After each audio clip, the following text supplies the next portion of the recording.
hello, have a good look at this and give it a go. Got my book. I was just doing, I couldn't do this top one. I was looking at the answers and I still couldn't see what the problem was. And I know I could do it a couple of days ago because I had a go at doing this class.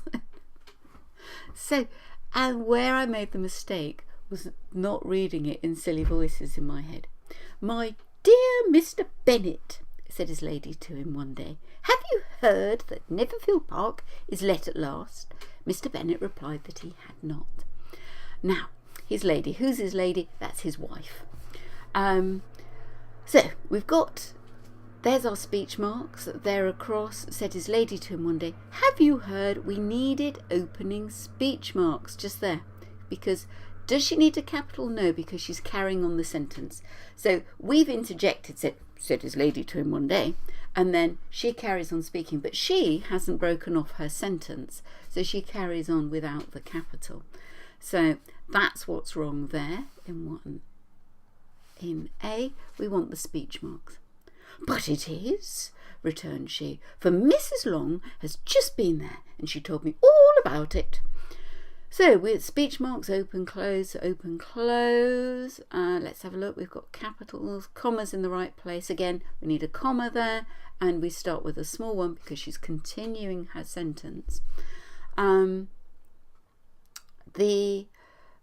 It's Mrs. Long, isn't it? L-O-N-G. It's a proper noun. It's her name. She deserves the respect of a capital letter. So there we are. She's got her capital letter. C. Mr. Bennet made no answer. So presumably he's just sitting there. So made no answer. Full stop. He's just sitting there.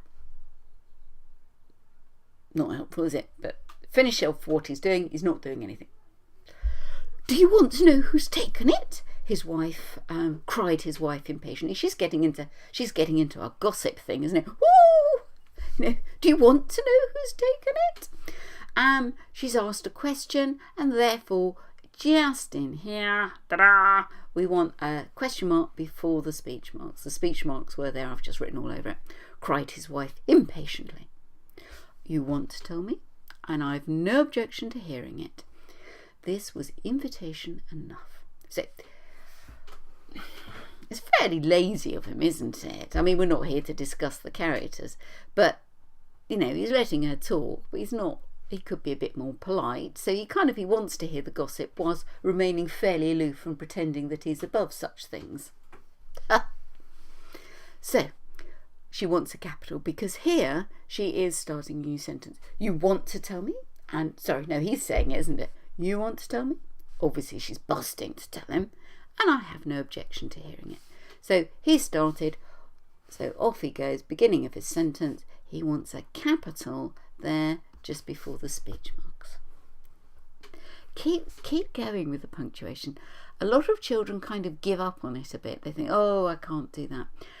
And that's the point. It's a competition. Most of the children come to the exam will still be getting less than half right. If you can just be getting more than half right, don't aim for 100%, just aim for that little bit more. That could be enough to make the difference between pass and fail. So good luck with that and keep going with it. Thanks ever so much. Bye-bye.